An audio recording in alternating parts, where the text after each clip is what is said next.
សួស្តីប្រិយមិត្តទាំងអស់គ្នាថ្ងៃនេះវិលត្រឡប់មកជួបជាមួយនឹងខ្ញុំបាទសាជាថ្មីម្ដងទៀត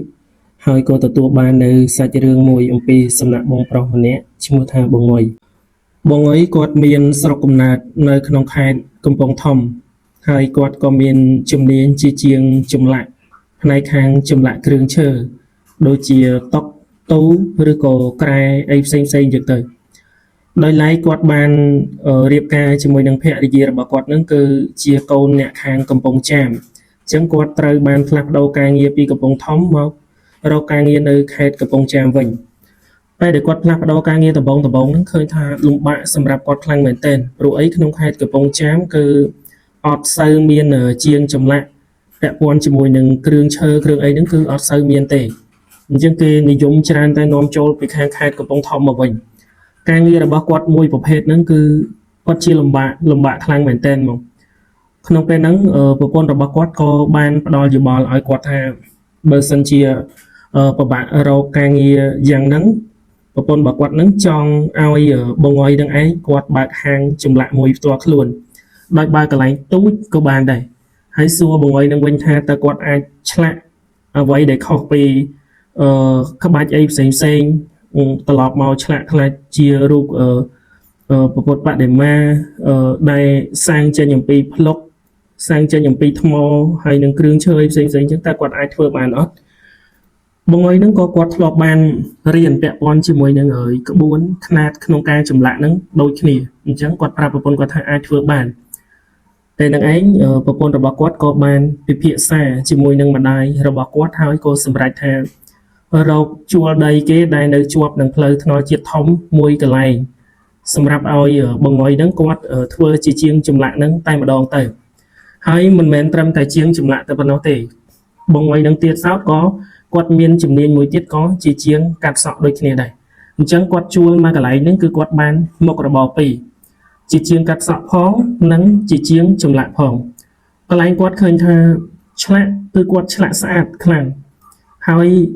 មកបរិវេណដែលគាត់ចម្លាក់ហ្នឹងគឺគេមករកគាត់ច្រើនមែនតើអតិថិជនរបស់គាត់ច្រើនទាំងការកាត់សក់ទាំងការចម្លាក់បើថ្ងៃណាដែលគាត់រវល់ខ្លាំងក្នុងការចម្លាក់អញ្ចឹងទៅកន្លែងកាត់សក់ហ្នឹងក៏គាត់សុំឲ្យប្អូនថ្លៃគាត់មកជំនួសដោយគាត់បង្រៀនប្អូនថ្លៃគាត់ឲ្យកាន់ការនឹងជំនួសអញ្ចឹងបានគ្នាពីរនាក់ក្រោយមកបងងុយហ្នឹងក៏គាត់កាន់យ៉ាងពេញលេញហ្មងផ្នែកខាងចម្លាក់ហ្នឹងហើយវាត្រូវជាមួយនឹងចំណូលចិត្តរបស់គាត់គឺស្រឡាញ់ទៅលើប្រភេទវត្ថុបុរាណជាមួយនឹងគ្រឿងខ្នាយគ្រឿងខ្លឹមឈើអីផ្សេងៗអញ្ចឹងគឺត្រូវចិត្តគាត់ខ្លាំងមែនតើគាត់ធ្វើការងារហ្នឹងគឺដោយសប្បាយរីករាយនៅក្នុងចិត្តប៉ុន្តែមានថ្ងៃមួយបងអុយហ្នឹងគឺគាត់ទទួលបានរបស់មួយពី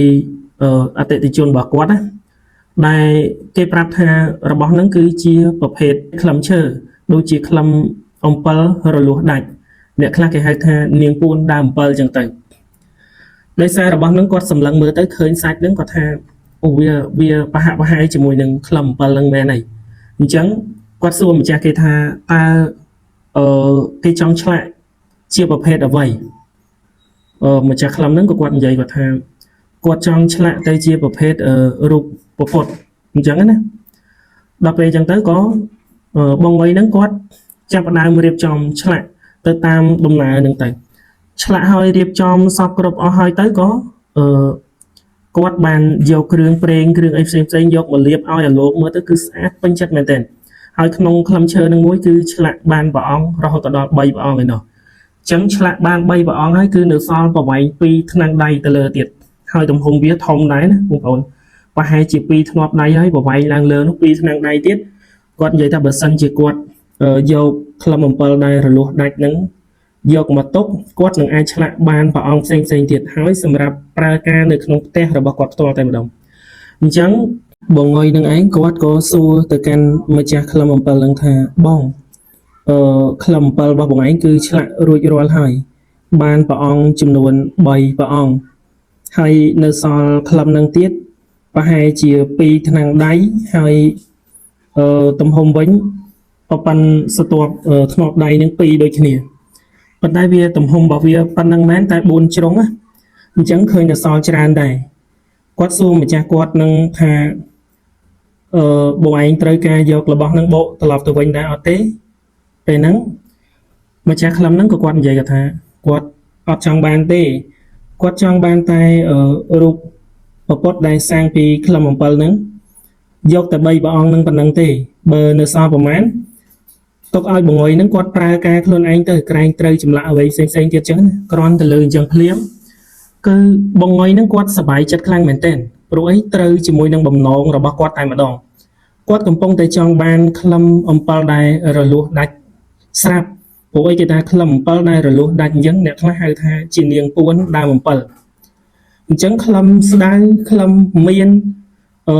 ខ្លឹមដើមអីផ្សេងៗហ្នឹងដូចជាដើមរះប្រៅអីផ្សេងៗទៀតគឺគាត់ទទួលបានច្រើនហើយនៅសល់តែខ្លឹមដើម7រលួសដាច់ហ្នឹងទេគ្រាន់តែបានមកដល់ដៃគាត់ភ្លាមបងអុយនឹងឯងគឺគាត់យកគ្រឿងកអូបដូចជាប្រេងច័ន្ទលាយមកយកមកលាបអញ្ចឹងទៅឲ្យកន្លែងហ្នឹងវាក្អូបឲ្យវាឡងហើយក៏យកខ្លឹម7ហ្នឹងយកទៅដាក់លាយជាមួយនឹងវត្ថុស័ក្តិសិទ្ធិផ្សេងៗដែលគាត់ទទួលបានពីមុនមកតែដែលគាត់យកទៅដាក់នៅនឹងហើយគាត់ក៏អុជធូបនិយាយថាសូមឲ្យរក្សានៅនឹងផ្ទះហ្នឹងបានសេចក្តីសុខផងចុះព្រោះអីគាត់ពិតជាស្រឡាញ់របស់នឹងខ្លាំងមែនទែនពេលដែលគាត់និយាយអញ្ចឹងហើយចប់សពគ្រប់អស់ទៅបងអុយគាត់ក៏បកត្រឡប់មកកន្លែងចម្លាក់របស់គាត់វិញអញ្ចឹងឯហ្នឹងគឺគាត់ធ្វើការតាំងពីព្រឹករហូតទៅទល់ប្រឡប់ម៉ោង7គាត់ឆ្លាក់ព្រះអង្គបានច្រើនព្រះអង្គមែនទែនគឺឃើញថាគាត់រកបានខ្លាំងមែនទែនហើយហ្នឹងគឺភ្ញៀវហ្នឹងកាន់តែច្រើនជាងរាល់ដងទៀតដល់គាត់ប្រាប់ប្រពន្ធគាត់ថាតាំងពីបានខ្លឹម7ហ្នឹងមកភ្ញៀវដូចជាលក្ខណៈថ្ងៃហ្នឹងគឺបានច្រើនរវល់តាំងពីព្រឹករហូតទៅទល់ម៉ោង7ម៉ោង8យប់ទើបចប់ការងារនិយាយឲ្យប្រពន្ធរបស់គាត់ហ្នឹងក៏សោចហើយបងអុយហ្នឹងក៏ឲ្យលុយទៅប្រពន្ធគាត់ហើយពួកគាត់ហ្នឹងហូបបាយហូបទឹកហើយក៏ចូលសម្រាកទៅស្រាប់តែក្នុងយប់ហ្នឹងប្រពន្ធរបស់បងអុយនឹងឯងគាត់បានយល់សពឃើញថាបងអុយនឹងឯងគឺគាត់បានកាន់ងងឹកភ្លើងដែលមានទំហំនឹងឯងប៉ិនពីធ្នាប់ដៃហើយ4ជ្រុកអញ្ចឹងដូចគ្នាដោយងងឹកហ្នឹងគឺកំពុងតែឆេះក្តៅលើល្ងំខ្លាំងមែនទែនតែបងអុយហ្នឹងគាត់បែរជាយកដៃរបស់គាត់ទាំងពីរហ្នឹងយកទៅត្រោក្រោមភ្លើងហ្នឹងក្រោមងងឹកភ្លើងហ្នឹងហើយដើរមកដូចជាអត់មានអារម្មណ៍អីទាំងអស់ដូចជាអត់មានអារម្មណ៍ក្តៅហើយសប្បាយរីករាយទៀតបន្ទាប់មកបងអុយនឹងឯងគាត់ក៏យកអាដុំងងឹកភ្លើងហ្នឹងយកទៅដាក់នៅលើហឹងដែលមានវត្ថុផ្សេងទៀតហ្នឹងគ្រាន់តែគាត់ដាក់ចូលទៅវឹបហ្នឹងក៏ស្រាប់តែងងឹកភ្លើងហ្នឹងឆេះយកតែម្ដងគឺឆេះទៅទាំងចានដែលដាក់ត្រហ្នឹងឆេះទៅទាំងហឹងហ្នឹងហើយថែមទាំងឆេះអាជញ្ជាំងផ្ទះគាត់ហ្នឹងមកជាហៀងឡើងសធុសធៅឡើងទៅដល់លើដបូលផ្ទះតែម្ដងគឺឆេះខ្លាំងមែនតើដល់ពេលព្រឹកព្រលឹមឡើងប្រពន្ធបងមួយហ្នឹងគាត់ដឹងខ្លួនឡើងក៏គាត់យករឿងហ្នឹងមកប្រាប់ថាបងយប់មិញខ្ញុំបានយល់សពឃើញបងឯងហ្នឹងកាន់ងងឹកភ្លើងយកមកទុកនៅលើហឹងហើយងងឹកភ្លើងហ្នឹងទៀតគឺប៉ិនពីធ្នាប់ដៃហើយប្រវែងវា4ជ្រុងដូចជាប្រប៉ិនជាមួយនឹងខ្លឹម7ដែលបងឯងទើបតែទទួលបានមកហ្នឹងហើយគ្រាន់តែដាក់លើនឹងហើយតាមមកសន្ទុះទេហើយផ្សែងឆេះទាំងចាននឹងហើយឃើញងងឹកភ្លើងនឹងឯងឆេះចេញជាដំណាភ្លើងមករហូតដល់ឆេះដល់ដបូលផ្ទះទៀតបងតែដែរប្រពន្ធរបស់បងអុយនឹងគាត់និយាយពីបញ្ហានឹងប្រាប់ទៅដល់បងអុយភ្លាមបងអុយ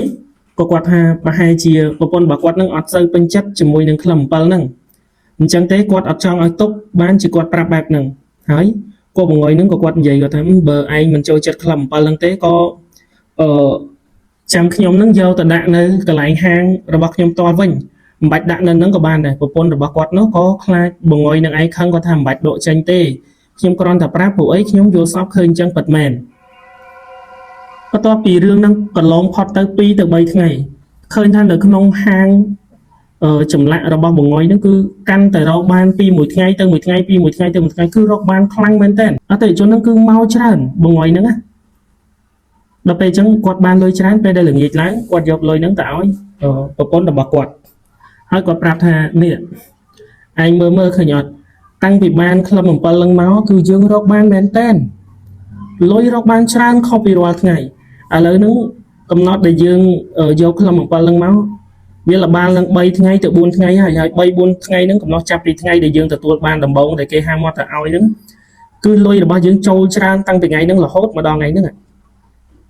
អញ្ចឹងប្រពន្ធរបស់គាត់ហ្នឹងក៏ស្ងាត់មកទៅ អត់ហ៊ាននិយាយអីតជាមួយនឹងបងអុយនឹងទេហើយបងអុយក៏គាត់ដើរទៅចម្លាក់តាមបែបធម្មតាអញ្ចឹងទៅស្រាប់តែប្រពន្ធរបស់គាត់អារម្មណ៍របស់គាត់នៅតែដាច់ពីរឿងហ្នឹងត្មងពីការយល់សពរបស់គាត់ហ្នឹងឲ្យធ្វើចិត្តឲ្យដាច់ថាឈប់គិតប៉ុន្តែវាឈប់គិតអត់បានពេលនៅតែនឹកឃើញរឿងហ្នឹងដដែលគាត់មិនអស់ចិត្តក៏ទៅទាញធូប3សរសៃហើយអត់ធូបហើយបវរណានិយាយថាអស់លោកអ្នកដែលរក្សានៅជាមួយក្លឹមអំពិលទាំងអស់ហ្នឹងកាលណាបើសិនជាលោកមិនពេញចិត្តទេលោកមិនពេញចិត្តក្នុងការនៅកន្លែងហ្នឹងទេសុំប្រាប់គាត់ឲ្យត្រង់កុំឲ្យព្យាបាទទៅលើក្រុមគ្រួសាររបស់គាត់អីគាត់អត់ធុកនិយាយអញ្ចឹងហើយចំសពគ្រប់អស់ទៅស្រាប់តែគាត់នឹងក៏ទៅមើលកូនទូចដែលនៅជាប់នឹងរឹងហ្នឹងគាត់ទៅមើលកូនទូចដែលនៅជាប់នឹងរឹងហ្នឹងយល់ទៅគាត់ក៏សម្រាកលក់ទៅឯម្ដាយរបស់គាត់ហ្នឹងក៏សម្រាកនៅចិត្តនឹងដែរពេលដែលគាត់សម្រាកទៅអញ្ចឹងគឺគាត់ឃើញថាមានមនុស្សស្រីម្នាក់រូបរាងហ្នឹងគឺស្អាតខ្លាំងមែនទែនសាច់សមុខមាត់មូលកន្លងស្អាតខ្លាំងណាស់ទាំងរូបរាងទាំងកពស់កពោស្រាប់តែឈរមកមើលមុខគាត់នៅចំហៀងខ្លួនឈរចំហៀងខ្លួនគាត់អញ្ចឹងហើយគឺសម្លឹងមុខរបស់គាត់ហ្នឹងគឺអត់ដាក់ទេបន្ទាប់មកបងស្រីហ្នឹងក៏គាត់វិញ្ញាណរបស់គាត់ហ្នឹងក៏សួរថាចែងមកពីណាអត់មករកគាត់ទេវាសួរថាចែងមកហ្នឹងរកពីណាគេដែរក៏អត់មាត់អីសំបីតែមួយម៉ាត់ទៅរកប្រពន្ធរបស់ងុយហ្នឹងអត់និយាយទេតែមួយម៉ាត់ក៏គាត់អត់និយាយដែរស្រាប់តែគាត់ឈរអញ្ចឹងសុកទៅក៏រូបហ្នឹងរលាយទៅបាត់ទៅបន្ទាប់ពីរលាយហ្នឹងបាត់ទៅទៀតទៅគាត់ក៏មានប្រផ្នូលក្នុងចិត្តថាអត់ល្អទេពួកអីអ្វីក៏គេអត់និយាយអ្វីក៏គេអត់តបមិនដឹងថាអ្នកនឹងមកក្នុងចេតនារបៀបម៉េចទេយ៉ាងម៉េចគឺអត់ដឹងទេដល់ពេលហ្នឹងឯងប្រពន្ធរបស់បងអុយហ្នឹងគាត់ក៏ប្រាប់បងអុយម្ដងទៀតថាគាត់បានយល់សពឃើញថាមនុស្សស្រីម្នាក់ហ្នឹងមកឈរនៅចំហៀងខ្លួនរបស់គាត់ហើយឈរមើលគាត់ដោយអត់មាននិយាយអ្វីទាំងអស់ទោះគាត់សួរយ៉ាងម៉េចហើយយ៉ាងម៉េចក៏អត់មានតបតជាមួយគាត់ដែរបងអុយគាត់លើហើយគាត់ថាប្រពន្ធរបស់គាត់នឹងកាត់ច្រើនទៀតហើយកុំកាត់អីគាត់ក៏ដោយករបស់ហ្នឹងមកដាក់នៅជាមួយនឹងហឹងរបស់គាត់នៅកន្លែងចម្លាក់នឹងកន្លែងកាត់សក់នឹងវិញពេលដែលគាត់យករបស់ហ្នឹងមកដាក់នៅហឹងហ្នឹងចាប់ពីថ្ងៃដែលគាត់យកមកដាក់មកគឺបងអុយហ្នឹងគឺគាត់មានអាការៈចម្លែកដោយរបៀបម៉េចភ្ញៀវដែលធ្លាប់មកច្រើនហ្នឹងក៏វារៀងស្រត់ចុះទៅម្ដងមួយយូរគឺស្ងាត់ខ្លាំងមែនតើសំបីតែកន្លែងកាត់សក់របស់គាត់ក៏អត់សូវមានអ្នកចូលដែរបងអុយហ្នឹងគាត់ងឿងឆ្ងល់ដែរគាត់ថាមកពីហេតុអីគាត់ក៏គិតសោកទៅគាត់ថាអូប្រហែលជាប្រពន្ធរបស់គាត់អត់ពេញចិត្តរបស់ហ្នឹងអញ្ចឹងគេក៏អត់ពេញចិត្តដូចគ្នាដែរគាត់ក៏ទិញចេកទិញគ្រឿងសម្ភារៈអីផ្សេងទៀតហ្នឹងយកទៅសែនក្លឹមអំពិលហ្នឹងឯងហើយដែលគាត់អុជធូបបវរណានិយាយឲ្យចប់សោកគ្រប់អស់ហ្នឹងពេលដែលគាត់សម្រាកពេលដែលគាត់ខ្លួនឯងហ្នឹងសម្រាកពេលដែលយប់ឡើងហ្នឹងគឺគាត់បានយល់សពឃើញមានមនុស្សស្រីម្នាក់ដើរពីក្រោយគាត់នឹងទៅត្រុកគាត់ងាកមកឃើញហើយគាត់សួរក៏អត់មាត់រកគាត់ដែរដល់ពេលគាត់សួរ 4-5 ដងហើយនៅតែអត់មាត់បងអុយនឹងក៏គាត់ឈប់ឲ្យមនុស្សស្រីនឹងគាត់ដើរទៅមកដល់ពេលបងអុយគាត់ឈប់មនុស្សស្រីនឹងឈប់ដែរបងអុយគាត់ដើរមនុស្សស្រីនឹងដើរដែរដល់ពេលបងអុយនឹងគាត់ឆ្ងល់គាត់ថាអាម៉េចក៏អញ្ចឹងឲ្យទៅមុនក៏មិនទៅឲ្យដើរទៅមុនមិនទៅពេលដែលគាត់ដើរគឺដើរតាមគាត់បងអុយហ្នឹងក៏គាត់ដាច់ចិត្តសួរថាចែងមានការអីមែនបានជាដើរជាប់តាមខ្ញុំរហូតអញ្ចឹងមនុស្សស្រីម្នាក់ហ្នឹងហៀបណែតែនឹងប្រាប់ទៅហើយហ្នឹងក៏ប្រពន្ធរបស់បងអុយហ្នឹងគាត់មករុនជើងដាស់បងអុយហ្នឹងឲ្យគាត់ក្រោកដល់ពេលក្រោកដឹងខ្លួនឡើងមកបងអុយហ្នឹងបានសម្លឹងឃើញអាកំប៉ុងជើងធូបដែលនៅលើហឹងនៅក្នុងផ្ទះរបស់គាត់ហ្នឹងគឺឆេះមែនគឺឆេះដាក់អត់ដឹងមូលហេតុថាកើតអីបានវាឆេះទេឯប្រពន្ធរបស់គាត់ហ្នឹងគឺច្បាស់ថាទៀនក៏គាត់អត់បានអុជធូបក៏គាត់អត់បានអុជដែរហើយមូលហេតុអីបានជាសក់នៅលើហ្នឹងវាបែរទៅជាឆេះទៀនអញ្ចឹងហើយឆេះរហូតមកដល់អាក្តារខាងលើហ្នឹងគាត់ឆ្ងល់ដល់ពេលអញ្ចឹងទៅគាត់ទាំងពីរនាក់គាត់មើលមុខគ្នា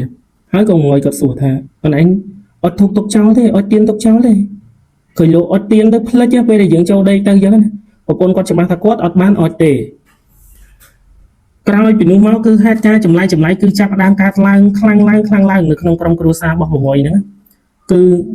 មានដូចជាពេលដែលគាត់ដេកអត់តន់លក់ស្រួលបួលផងហ្នឹងមកលាវហ្នឹងក៏គាត់ឮសំឡេងមនុស្សស្រីនិយាយគ្នា តែអត់ដឹងថានិយាយគ្នាពីអីទេហើយពេលខ្លះទៀតហ្នឹងគាត់ក៏លឺសំឡេងមនុស្សស្រីហ្នឹងដេញដូចជាដេញអ្វីមួយយ៉ាងដូចជាដេញអញ្ចឹងទៅហើយក៏លឺមាត់ក្មេងៗល្ញែកល្ញោចពេញទៅលើហ្នឹងដល់ពេលគាត់លឺអញ្ចឹងលឺកាន់តែខ្លាំងទៅបងងុយក៏គាត់ក្រោកឡើងហើយគាត់សម្លឹងទៅមើលហឹងដែលនៅលើក្បាលដំណេករបស់គាត់ហ្នឹងគាត់សម្លឹងទៅមើលហឹងហ្នឹងស្ងាត់តែឆឹងហើយបញ្ជាក់ថានៅលើហឹងរបស់គាត់នឹងទៀតសោតក៏គាត់មានរូបមរិញគង្វាល2ដែលជារូបស្ពាន់ណារូបមួយគឺជារូបដែលមរិញគង្វាលអង្គុយលើតុ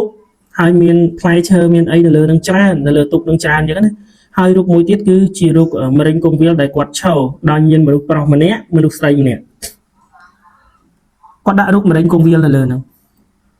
ដល់ពេលគាត់ក្រោកឡើងមកអញ្ចឹងគឺគាត់សម្លឹងទៅមើលឃើញតែធម្មតាទេអត់មានបញ្ហាអីទេដល់ពេលគាត់សម្លឹងមើលម៉ោងគឺម៉ោង11យប់ទៅហើយវាស្ងាត់មែនតើដល់ពេលវាស្ងាត់ខ្លាំងអញ្ចឹងណាបងអីក៏គាត់ដើរទៅដាស់ប្រពន្ធគាត់និយាយជាមួយប្រពន្ធគាត់ថាគាត់ឮសំឡេងមនុស្សជជែកគ្នាប្រពន្ធបងងុយហ្នឹងក៏គាត់និយាយតទៀតគាត់ថាឃើញបងឯងអត់ជឿណាអីខ្ញុំប្រាប់បងឯងកន្លងមកហើយបងឯងអត់ដែរជឿខ្ញុំឯណាខ្ញុំមិនមែនតែឮម្ដងហ្នឹងទេខ្ញុំក៏ធ្លាប់បានឮដែរហើយយល់សពឃើញទូនគ្នាតែបងឯងហ្នឹងអត់ជឿខ្ញុំបន្តិចក្រោយមកបងអុយហ្នឹងក៏គាត់អង្គុយនៅស្ងៀមហើយគាត់សម្លឹងមើលទៅហឹងហ្នឹងដល់គាត់សម្លឹងមើលទៅហឹងហ្នឹងសុកហ្នឹងក៏គាត់ដាច់ចិត្តតែក្រោកទៅមើលគាត់ក្រោកទៅគឺគាត់អាចមើលនៅលើហឹងនៅលើក្បាលតនេករបស់គាត់ហ្នឹងគាត់ឃើញថាហឹងហ្នឹងមានតែវត្ថុផ្សេងទៀតទេរីឯក្លឹមអំបិលរបស់គាត់ហ្នឹងគឺបានយកចេញទៅហើយបើន័យថាក្លឹមអំបិលហ្នឹងគឺអត់នៅហ្នឹងទេពេលហ្នឹងបងអុយហ្នឹងគឺគាត់លែងកាត់ទៅដល់ក្លឹមអំបិលហ្នឹងទៀតហើយគាត់និយាយគាត់ថាតាមពិតរបស់នៅលើនេះសោះហ្នឹងក្លឹមអំបិលនៅនោះបងភ្លេចយកក្លឹមអំបិលមកហើយលឺសលេងលឺអ្នកនៅហ្នឹងសោះហ្នឹងដែលនិយាយគ្នាហ្នឹងមិនមែនក្លឹមអំបិលទេដល់ពេលអញ្ចឹងហើយបងអុយនឹងឯងគាត់ក៏ដើរសម្រាកទៅវិញទៅគាត់ដើរទៅសម្រាកកន្លែងគាត់ណាពេលដែលគាត់ប្រាស់ដេកនៅនឹងទៅសងំស្ងាត់ឈឹងគាត់ដេករហូតដល់ព្រឹកទៅពេលដែលព្រឹកព្រលឹមឡើងទៀតហ្នឹងក៏គាត់ក្រោកឡើងហើយគាត់អើតមកមើលនៅលើហឹងរបស់គាត់នឹងថាមានអីខ្លះដល់ពេលអើតចឹងហើយគាត់ក៏អត់ធុកនិយាយនឹងហឹងនឹងគាត់ប្រាប់ថាកុំបកកែបកាន់គាត់អីដោយសារគាត់អត់សូវបានមកមើលកន្លែងនឹងជាប់ទេព្រោះអីគាត់អាឡែងតែរវល់នៅកន្លែងរកស៊ីសុំឲ្យអ្នកទាំងអស់ហ្នឹងគឺទៅជួយរក្សាគាត់ហើយជួយហៅភ្ញៀវហៅអីផងពេលណាដែលគាត់អត់ធុកនិយាយអញ្ចឹងហើយចប់សពគ្រប់អស់ទៅគាត់ក៏ដោតធុកនៅលើហឹងនឹងចាំហើយគាត់ចុះទៅហ្នឹងគឺប្រពន្ធរបស់បងអុយហ្នឹងគាត់នៅចាំមើលហឹងនឹងរហូតទៅដល់រលត់ធុកអស់ប្រពន្ធរបស់បងអុយហ្នឹងគាត់អាសាប់អសក្នុងចិត្តហាក់បីដូចជាអត់ស្រួលអារម្មណ៍សោះស្រាប់តែគាត់អង្គុយនៅនឹងស្ងាត់ហ្នឹងកំពុងតែយល់កូនបៃនៅរឹងហ្នឹងអញ្ចឹងណាគាត់ស្រាប់តែគាត់ឮសូរសំឡេងម្ដងទៀតគឺសំឡេងមនុស្សស្រីគាត់និយាយថាយកវាចេញទៅកុំឲ្យវានៅហ្នឹងយកវាចេញទៅលើមនុស្សស្រីដែលនៅលើហឹងហ្នឹងគឺនិយាយតែអត់ដឹងថាចេញពីរបស់ណាមួយទេមកសតុបក្រោយមកទៀតមកគឺគាត់ឮសំឡេងក្មេងៗបងប្អូនសំឡេងក្មេងៗទាំងពីរនាក់ដែលនៅលើហឹងហ្នឹងគឺយំតែម្ដងយំខ្លាំងទៅរហូតទៅដល់បងស្រីនឹងគាត់ភ័យពេកក៏គាត់បីកូននឹងហើយចុះពីលើផ្ទះរបស់គាត់សំដៅទៅកន្លែងហាងរបស់បងអុយដែលគាត់ចម្លាក់នឹងឯងព្រោះឆ្ងាយពីផ្ទះដែរណាគឺគាត់នឹងគឺសំដៅទៅតែម្ដងឲ្យម្ដាយរបស់គាត់ជូនហើយក៏គាត់យករឿងហ្នឹងទៅប្រាប់ប្តីរបស់គាត់ចឹងគាត់ប្តីរបស់គាត់នឹងឯងក៏ទៅមើលក្លឹម7នឹងម្ដងទៀតដល់ពេលទៅមើលក្លឹម7នឹងម្ដងទៀតស្រាប់តែបាត់ក្លឹម7ហ្នឹងពីកន្លែងហឹងដែលនៅកន្លែងចម្លាក់របស់គាត់ហ្នឹងបាត់ឲ្យឈឹងអត់ដឹងទៅណាគាត់ដើររកអត់ឃើញគឺគាត់មួម៉ៅខ្លាំងមែនតើរហូតដល់គាត់ថាប្រហែលជាប្រពន្ធគាត់យកគប់ចោលហ្នឹងទៅតែប្រពន្ធគាត់ឆ្លើយថាអត់ដឹងទេអត់បានប៉ះពាល់ទេដើររកចុះឡើងចឹងអត់អស់ចិត្តគាត់ក៏ដុតប្រពន្ធគាត់មកផ្ទះវិញបងស្រីប្រពន្ធបងងុយហ្នឹងគឺគាត់អត់ចង់មកទេបងស្រីហ្នឹងគាត់និយាយថាបើចង់ទៅឲ្យទៅម្នាក់ឯងទៅក៏អត់ទៅទេតែបងងុយហ្នឹងគាត់នៅតែមកទៅជាមួយគ្នាបានគ្នាពីរនាក់ក៏ដុតប្រពន្ធគាត់មកដល់ផ្ទះហ្នឹងបងងុយគាត់ឈឺពោះពេកក៏គាត់ចូលទៅបន្ទប់ទឹកបាត់ទៅនៅសល់ប្រពន្ធរបស់គាត់ដែលឈរនៅមាត់ចដានឹងម្នាក់ឯងស្រាប់តែបងស្រីនឹងគាត់លឺសលេងម្ដងទៀតស្រែកតែចេញទៅអត់ឲ្យនៅទេដល់ពេលមកសតុមកគូស្រាប់តែលឺសំឡេងអាលើហឹងហ្នឹងលន់គ្រុងក្រាំងពេញហ្នឹងមកសតុក៏ធ្លាក់ចានដែលនៅលើហឹងហ្នឹងលន់តែប្រើ ស្រាប់តែលឺសូរសំឡេងមនុស្សស្រីថាចាញ់ទៅអត់ឲ្យនៅទេហើយក្មេងៗដែលនៅលើហឹងហ្នឹងលឺសំឡេងក្មេងៗស្រែកឲ្យឡើងពេញទៅនឹងស្រែកយំដូចរត់ចុះឡើងបដិញគ្នាទៅលើអញ្ចឹងក្រោយមកទៀតបងប្អូនប្រពន្ធបងងុយហ្នឹងគាត់បានលឺសំឡេងមនុស្សស្រីសោចពេញមួយទំហឹងលឺខ្លាំងទៅប្រពន្ធគាត់ថយជើងមកក្រោយទ្រាំអត់បានដៃមកជាហៀងប៉ោកូនហ្នឹងក៏រត់វឹងទៅមុខបន្ទប់ទឹកហ្នឹងហើយគូហៅឲ្យបងងុយហ្នឹងគាត់ឡើងមកមើលពេលដល់បងងុយហ្នឹងគាត់ចាញ់មកក៏សួរថាកើតអីមែនមិនក៏តែហិចទៅហូបម៉េះប្រពន្ធគាត់ថានោះបងឯងទៅមើលនោះអីគេលន់ទៅលើផ្ទះគ្រីងពេញហ្នឹងដល់ពេលដែរបងងុយនឹងឯងគាត់លត់ឡើងទៅមើលគាត់បានឃើញថាអាចារ្យដែលគាត់ដាក់គ្រឿងដង្វាយនៅលើហ្នឹងគឺបានធ្លាក់រាយពេញទៅនឹងតែម្ដងប៉ុន្តែសំឡេងគឺត្រូវបានស្ងាត់ទៅចប់សោកគ្រប់អស់គឺអត់មានសំឡេងអីបន្តទៀតទេពេលដែលបងងុយមកស្ងាត់សំឡេងនឹងទាំងអស់តែម្ដងពេលអញ្ចឹងបងងុយក៏គាត់ថាប្រហែលជាកដោឬក៏អីវារត់ទៅពៀចានឆ្មាដេញកដោអញ្ចឹងរត់ពៀចានធ្លាក់តាមនឹងចេះតែល្វីចេះតែសម័យហើយគាត់ថាឲ្យប្រពន្ធគាត់អញ្ចឹងហើយបងងុយហ្នឹងទៀតគឺតាំងពីបានខ្លឹម7ហ្នឹងមកពេលណាគឺរឹងមានអ្នកខ្លាំងមែនតើនិយាយអត់ស្ដាប់គ្នាទេប្រពន្ធនិយាយអីតិចតួចគឺខឹងហើយមានអារម្មណ៍ថាអារម្មណ៍របស់គាត់គឺឆាប់ឆេះឆាប់ក្តៅហ្មងហើយគាត់និយាយអីអត់បានទេប្រពន្ធគាត់ថាផ្លាយខុសពីមុនខ្លាំងមែនតើហើយដូចជឿងប់ទៅលើរបស់នឹងខ្លាំងដោយពីណាគេផ្សេងនិយាយប៉ះពាល់របស់នឹងគឺអត់បានទេហ្មងអញ្ចឹងប្រពន្ធរបស់គាត់ក៏គាត់លែងមកទៅគាត់ថាអញ្ចឹងមិនក៏យ៉ាងម៉េចទៅព្រោះអីប្តីរបស់គាត់អត់ជឿគាត់ជាប្រពន្ធគាត់និយាយប្រាប់អត់ជឿថាគាត់ចេះតែនិយាយតែគាត់ចេះតែថាអញ្ចឹងប្រពន្ធបងងុយហ្នឹងក៏គាត់សម្រេចថាថ្ងៃហ្នឹងគាត់អត់សម្រាកនៅនឹងទៀតទេគាត់មកសម្រាកនៅផ្ទះបងស្រីគាត់ដែលនៅចិត្តនឹងវិញបងងុយហ្នឹងគាត់ចង់សម្រាកម្នាក់ឯងក៏សម្រាកទៅប្រពន្ធរបស់គាត់ហ្នឹងក៏ឲ្យម្ដាយរបស់គាត់ហ្នឹងជួយប៉ោចៅហើយនឹងអីវ៉ាន់ខ្លះហ្នឹងគឺយកមកស្នាក់នៅជាមួយនឹងបងស្រីរបស់គាត់យប់នឹងដែរគឺនៅសល់តែបងងុយម្នាក់ឯងទេគាត់ក៏ថាចាំមើលអញដេកមើលវាខ្លាចស្អីវាមានស្អីចេះតែនិយាយចេះតែថាចេះតែសម័យរបស់នៅលើនឹងពេញទៅនឹងសិតតែរបស់ការពារទៅខ្លាចអីគាត់និយាយអញ្ចឹងស្រាប់តែបងងុយនឹងគាត់មើលទូរស័ព្ទចឹងមកសតុះទៅអត់ដឹងថាគាត់ដេកលក់តាំងពីពេលណាស្រាប់តែគាត់កំពុងដេកហ្នឹងក៏គាត់លឺសូរសំឡេងហ្នឹងដូចជាល្វើយនិយាយខ្សឹកម្ដងទៀតគឺជាសំឡេងមនុស្សស្រីដែលនិយាយពីថ្ងៃមុនហ្នឹងដូចជាហាក់បីដូចជាចង់ប្រាប់អ្វីគាត់មួយយ៉ាងចឹងតែគាត់ស្ដាប់អត់ឮដល់ពេលគាត់ផ្ទៀងខ្លាំងទៅគាត់បានលឺសំឡេងហ្នឹងម្ដងទៀតគឺសំឡេងមនុស្សស្រីហ្នឹងប្រាប់ថារត់ទៅប្រយ័ត្នអត់មានពីណាគេជួយបានរត់ទៅស្រែកចឹងណាបងងុយនឹងឯងក៏គាត់បើកភ្នែកមកវឹបមកគឺបងងុយនឹងគាត់បានឃើញមនុស្សស្រីម្នាក់មុខអាក្រក់ខ្លាំងមែនទែនហើយសក់នឹងឯងគឺទម្លាក់ម្ដងទ្រូងរបស់គាត់ណាទម្លាក់បញ្យល់ម្ដងទ្រូងរបស់គាត់ហ្នឹងហើយលុតជង្គង់ទៅលើទ្រូងរបស់គាត់ផ្ទាល់តែម្ដងដាក់ដៃទៅលើហ្នឹងហើយបងងុយនឹងគាត់ភ័យខ្លាំងមែនទែនគាត់ព្យាយាមស្រែកគាត់ព្យាយាមរើតែរើអត់រួចសោះគណៈហ្នឹងរហូតដល់ពេលហ្នឹងក៏គាត់បង្រាស់ជើងបានក៏គាត់បង្រាស់លាន់តែក្តាំងមកទៅអាលាយរូបភាពហ្នឹងបាត់ទៅពេលហ្នឹងបងងុយគាត់តាមម្នាក់ឯងសម្រាប់ព្រោះឲ្យប្រពន្ធទៅផ្ទះបងស្រីបាត់ហើយអញ្ចឹងគាត់ភ័យខ្លាំងមែនតើអញ្ចឹងហើយក៏គាត់នឹងឯងឈប់សម្រាប់នៅហ្នឹងហើយគាត់ជិះម៉ូតូមកទាំងយប់តែម្ដងមកដល់មកសម្រាប់នៅផ្ទះហ្នឹងផ្ទះបងស្រីរបស់គាត់ណាបងស្រីរបស់ប្រពន្ធគាត់ហ្នឹងសម្រាប់នៅហ្នឹងគាត់ដេកហើយរឿងហ្នឹងអត់ចប់ត្រឹមហ្នឹងទៀតបងប្អូនតាំងពីផ្ទះហ្នឹងមកដល់ហ្នឹងទៀត